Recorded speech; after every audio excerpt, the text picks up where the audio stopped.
Part 1. You will hear a conversation between a man and a woman. The woman is talking to the man regarding a job in a hotel. First, you have some time to look at questions 1 to 6.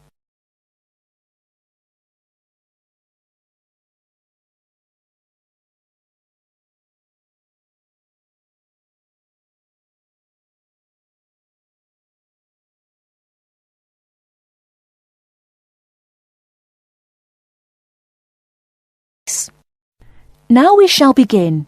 You should answer the questions as you listen, because you will not hear the recording a second time. Listen carefully and answer questions 1 to 6. Good morning, Velvet Hotel. How can I help you? Hello. I read about your advertisement in the midday news. Yes, we have given more than one advertisement. Is that advertisement related to housekeeping staff? Right. I'm interested in the cleaning department. Great! Actually, I'm not dealing in this department. The person who is taking care of this department is not available today. Still, I can help you by giving you the basic details if you're interested. Oh, that will be great. What kind of staff are you looking for? The staff that we are looking for includes laundry, shoe polishing facilities, keeping the building clean, sweeping, mopping, dusting, vacuum cleaning, and bathroom cleaning. Housekeeping staff also clean the windows and public areas and remove trash and deposit it into the building dumpsters. Absolutely right. Can you tell me the working hours? We have 4 shifts. Early morning shift from 4 a.m. to 10 a.m, morning shift from 10 a.m. to 4 p.m, evening shift from 4 p.m. to 10 p.m, and night shift from 10 p.m. to 4 a.m. So, do you give the option to the people of choosing the shift timings? Actually, we do not encourage that. The reason is that everybody would choose the shift according to their preference, but we do allow replacing 1 week's shift with another shift timing. I think it would be better if I note all this down. Also, can you tell me about the day off system? We offer 2 days off and you can change the days on every alternative week of the month. Can you please tell me regarding the payment system? Absolutely, just a moment. Yes, I have them. You get $8 per hour, which includes your break. Before you hear the rest of the conversation, you have some time to look at questions 7 to 10.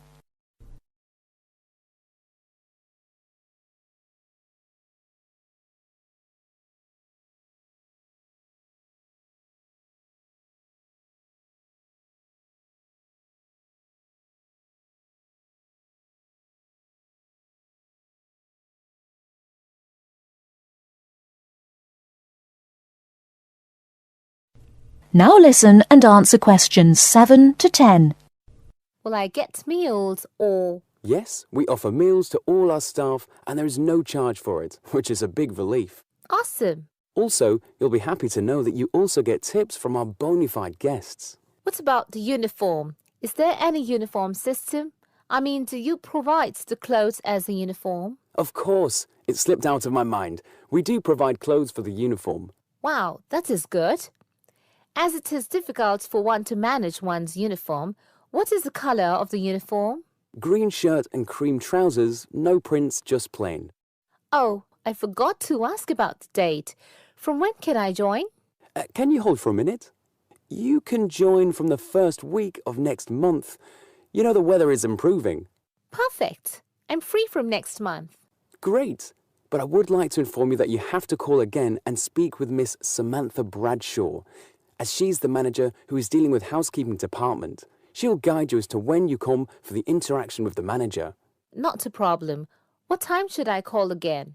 You can call her after 2 days, as on that day she'll have time to interact with you. So shall I call back on the same number? No, I'll give you her number. The number is +044 888 333 5385. Okay, I will call her. Do tell her about all information which I've given you, and also you'll be asked some verification questions. Not a problem. Thank you very much. You are most welcome.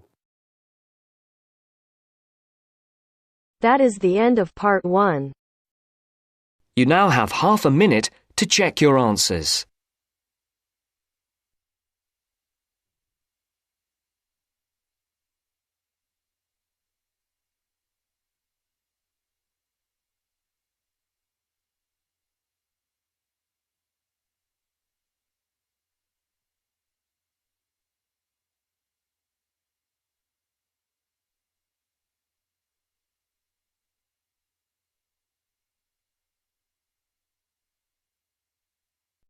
Now turns to Part 2.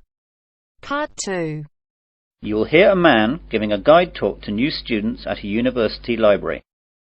First, you have some time to look at questions 11 to 16.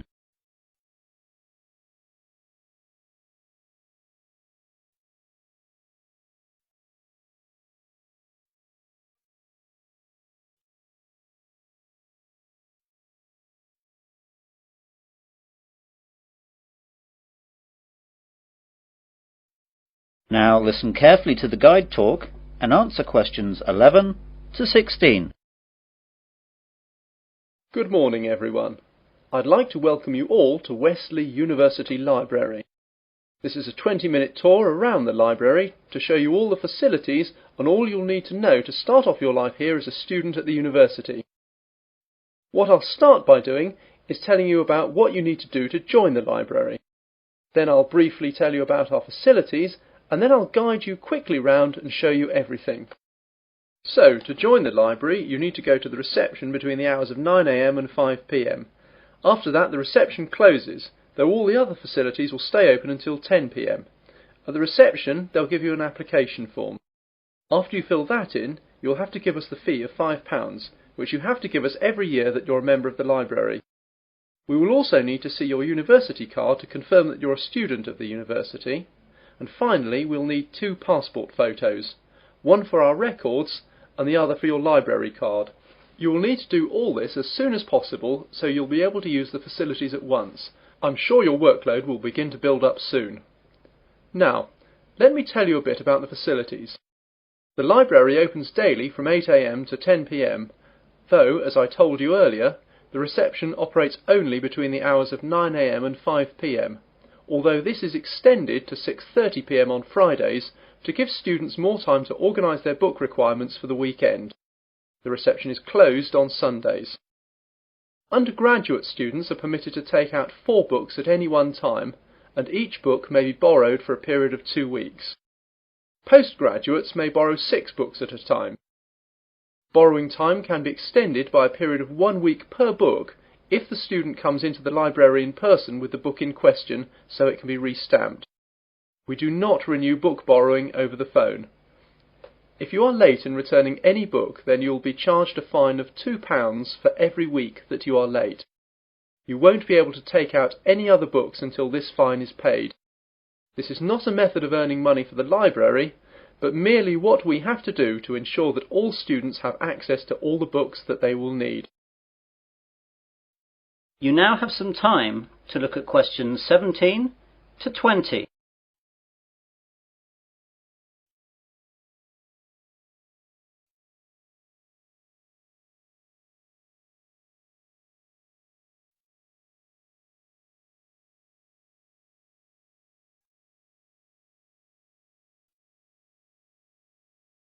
Now listen to the rest of the guide talk and answer questions 17 to 20. OK then, on to the layout of the library. We're on the ground floor of the library at the moment. Here we have the reception, the computers, which you can use to search for books and their location, and the bathrooms, which are behind the reception. The rest of the ground floor is taken up by the non-lending section of the library. Here we keep all the books which are either too valuable or are used too much to lend out. You can reserve time with these books at reception and use them during any time that the library is open, but, of course, you may not remove them from the library. On the first floor above us we have the arts section, which includes books that students will need for subjects such as languages, literature, art and history. On the second floor is the science section. We'll see these in a minute. Of course, individual departments will usually have their specialist libraries in their buildings, though the computer catalogues here will list them so you know where to find everything, whether it's here or in the specialist libraries. Finally, in the basement we have the stack system, which contains the university collection of magazines and journals that we have collected and to which we subscribe. If there's anything that we do not have or that you can't find, please go to reception and let them know the details. The university operates a swap system with other universities, and we can arrange for volumes that we do not possess to be sent here on a limited loan. Well, those are the basic details about the university library. That is the end of part 2. You now have half a minute to check your answers.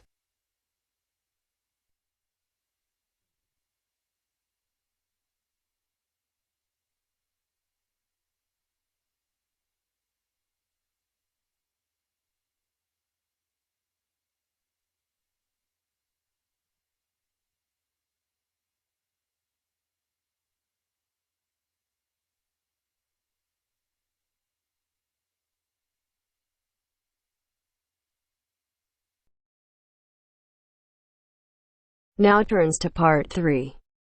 Part 3. You will hear two teachers talking about the work experience program for their students. First, you have some time to look at questions 21 to 25.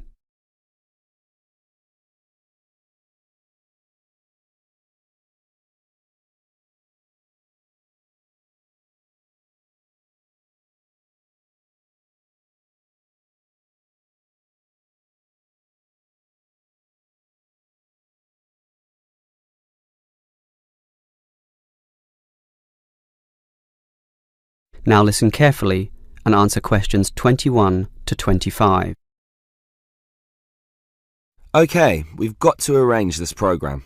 Work experience. I believe quite strongly in this myself. Studies are often just too theoretical and the best learning can be on-site.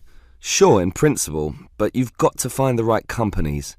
For business students, it's so easy with all the commercial enterprises around here, but for our lot of engineering students, it's not so easy at all. Last year's education students were easy too. We just put them all into schools.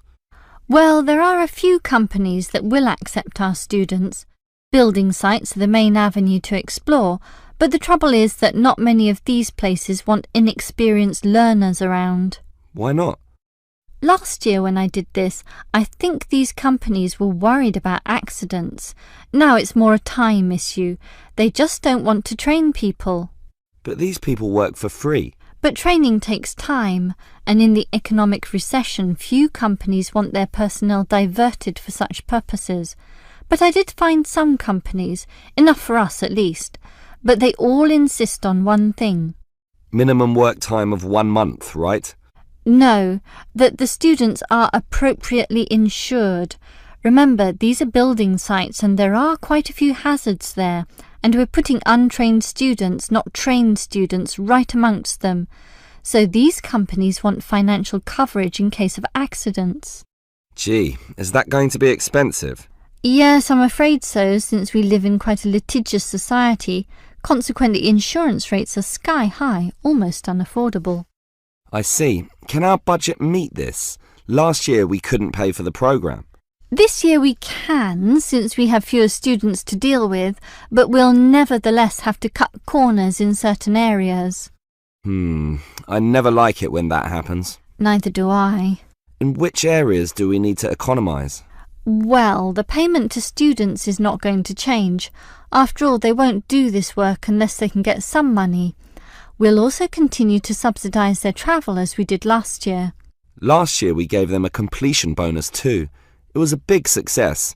Made them go through the whole month. But not this year. We'll impress upon the students that possible failure could result if they don't finish the whole term. OK, I trust that will work. Before you hear the rest of the conversation, you have some time to look at questions 26 to 30.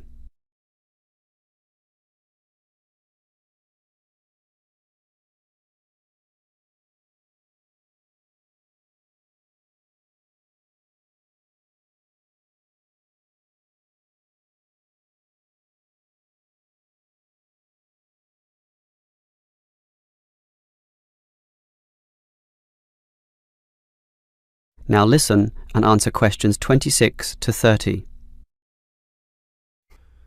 The most important issue for me about this work experience programme is which companies are getting involved, and that was your job. What companies did you find? Right, 4 companies are prepared to help out. Hepplewhite Distilleries, AJ & Sons Engineering, Johnson Demolition, and Sansoni Security. How many students can they take?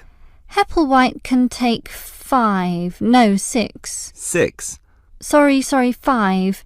It's limited at the moment by the winter, since beer drinking is lower around this time. As for AJ and Sons, that would be 7. Last year it was 17. Not this year, I'm afraid. The other two places are 6 and 6, which makes up everyone, 24 of them. Right. What about starting dates? That's the problem. They cannot all start and finish on the same date, which makes this a little hard to dovetail with the academic semester. Hepplewhite can accept its cohort around August 15th. AJ are a little later, starting 5 days later, in fact. The 20th. Actually, the 21st is what they said. And the other two?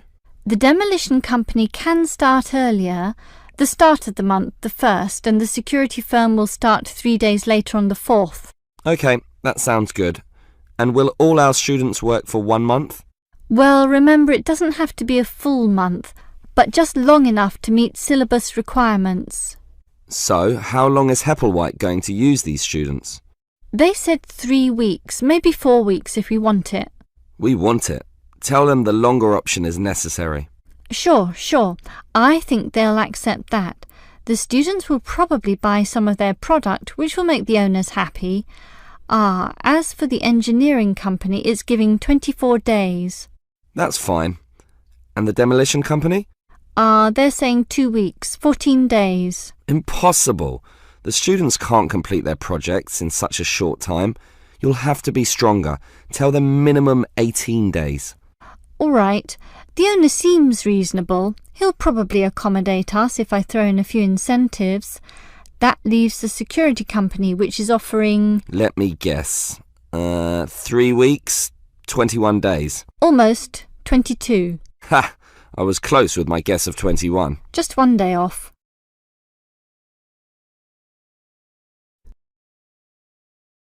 That is the end of part 3. You now have half a minute to check your answers.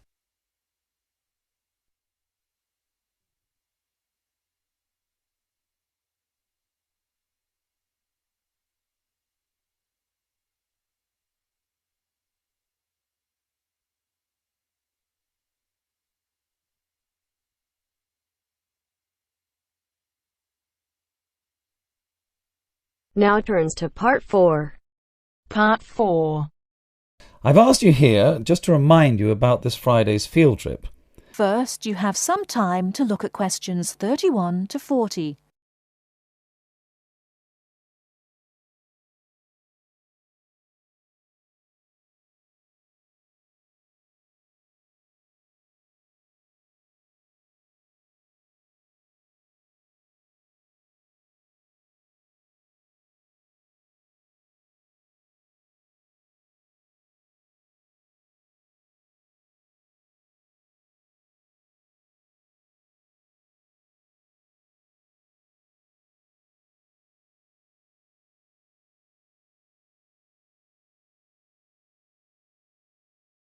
Now listen carefully and answer questions 31 to 40. OK, I'd like to keep this meeting as brief as possible, as I'm sure we all have things to do. I've asked you here just to remind you about this Friday's field trip. This is the first of many field trips you'll be going on, so there are a few rules I'd like to make clear now. Most importantly, I want you all to remember that simply because you are leaving the college does not mean that you are not studying. This is an essential part of your course and should be treated as such. There will be 2 assignments for you to complete whilst you are there, and some extension work you will be expected to do over the weekend, so I suggest you all pay attention on the day. Moving on, remember that we are going to a salt marsh and must dress appropriately. High-heeled shoes and t-shirts are not what I consider appropriate. You need good footwear, preferably boots, and you should bring a waterproof jacket as the weather is unpredictable. It would also be a good idea to bring a change of clothes. There is a chance you will get wet, and a 3-hour return journey in damp clothes is nobody's idea of fun. We will be on the marsh from about 10 o'clock to about 4, so you will be given a light lunch. However, If you want to bring any snacks with you, then please feel free to do so, although we will be stopping for dinner on the way home. Now, this is the 4th time the college has been to Park Drive Saltmarsh, and so far we have never lost a student. However, remember that there are 28 people going, and if you are late, you will be keeping myself and your colleagues waiting, and at that time in the morning you will not find me very forgiving. Please try to arrive a few minutes before 7. If you are not here on the hour, you risk being left behind. For those of you who are being collected in the evening, you can expect to be back here between 8:30 and 9 p.m. But do warn whoever may be coming for you that the traffic is unpredictable and it may well be later. Before you go, I'll hand out your assignment papers and briefly explain what you have to do. Now, on the first page, all you are required to do is identify the flora and fauna on the page and find an example in the salt marsh. As I told you on Monday, you will need a camera for this. I recommend one of those disposable cameras rather than something more valuable, as the marsh can get very dirty. Now, on page 2, you'll be looking more at the bird life on the marsh. You should be able to see what you have to do for this assignment, but there will be plenty of time on the way there to ask any other questions. Well, we'll stop there, and I'll see you all on Friday morning. Oh, before you go, just a word of caution. The plants are there to be seen and photographed only. Remember that this is a protected site, and we will have to get permission for this trip. If there are any problems, we may not be allowed to go again, and you will be spoiling the opportunity for other students. Okay, if you have any questions, come and see me later today or tomorrow. That is the end of part 4. You now have half a minute to check your answers.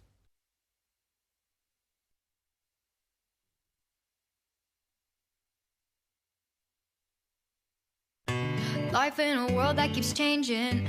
Think that it's progress you're making. Copy and paste pretty faces all the time. Pictures so perfect we play through, only cause you set up the angle. Web that you weave got us tangled, caught in what's before our eyes.